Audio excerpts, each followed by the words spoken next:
Hello, this is John, and I just finished reading Stephen King's book, The Gunslinger. It's the first in a series of books, I guess, the Dark Tower series. It looks like this is Dark Tower 1.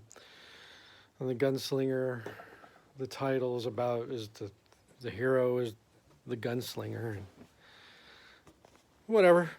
I uh, I thought the book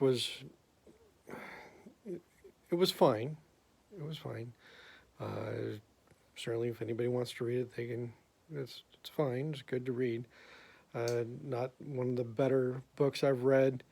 Um, I I hadn't read much Stephen King before. The only other thing I've read by Stephen King was a book on creative writing, and I really enjoyed the book on creative writing.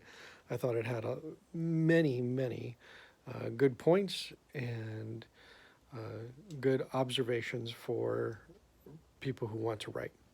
I thought that was well done.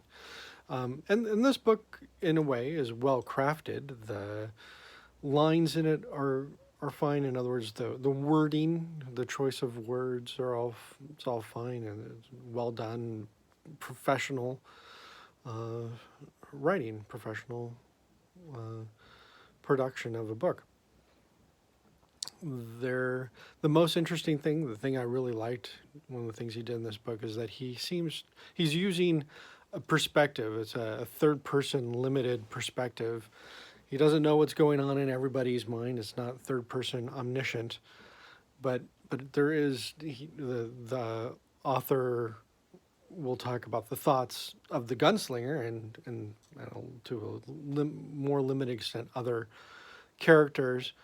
Um, and it's fun or interesting that when it goes to a different character, he's not the author or the writing isn't necessarily from direct that one character's mind. um, in that writing. It is it stays in the same perspective. The writing is exactly the same, and that is somewhat unusual.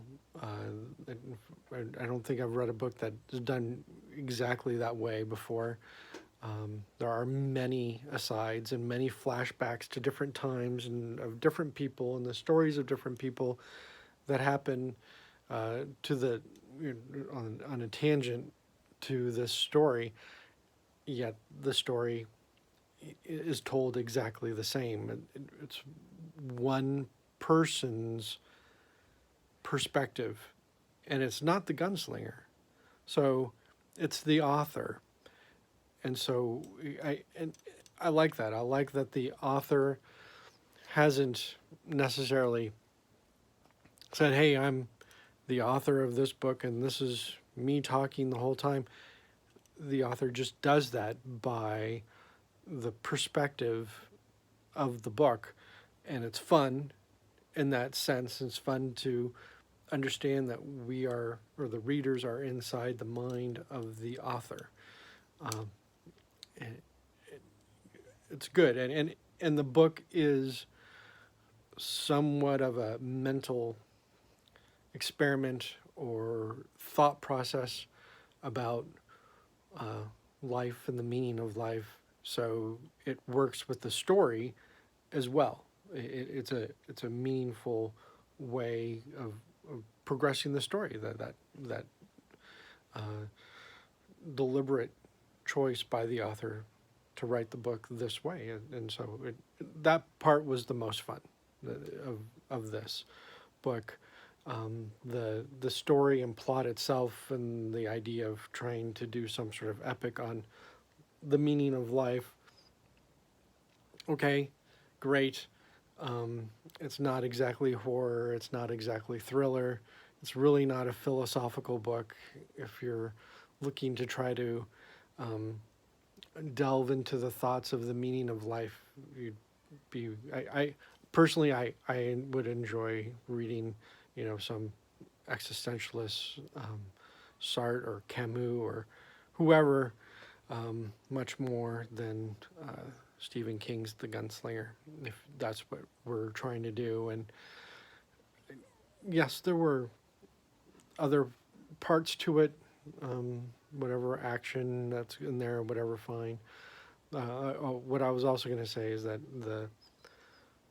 that discussion of the meaning of life is also somewhat, I don't know, sophomoric, I suppose would be a way to put it. The level is right about, college, or early college level, where some college student is taking a science course, or even person not in college but in high school or whatever, and first coming onto the concepts of atoms and the space between atoms, and the universe and the stars, and the entire universe could just be one atom in another, like a completely different, macro universe, a universe larger than this. Who knows? Or in the little atoms, or in our atoms, or the atoms of that tree or that blade of grass. There could be universes within that atom. Yeah. Okay. Fine. That's possible, but those are the ideas that go across at at an earlier stage. Not that it's bad, not that that wasn't mind blowing at one point in time. It's a thought process and idea that everybody should, think about and go through at some point in their life. And maybe I just went through that when I was younger, and but it's all fine, and but it's something I still think about, and it's something that's good to think about, and I'm glad to think about it. But this didn't get me thinking about it in any new or different way. It was the kind of entry level way, the introduction to that sort of thought. And so good, fine, great.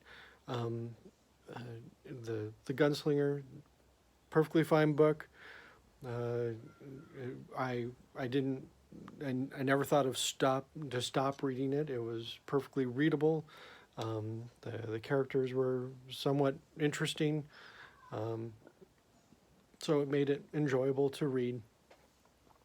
Not a book that you can't put down, or that I couldn't put down, or I wanted to read constantly, but totally fine book. So that's my whole review on The Gunslinger. Thank you. My name is John Benson.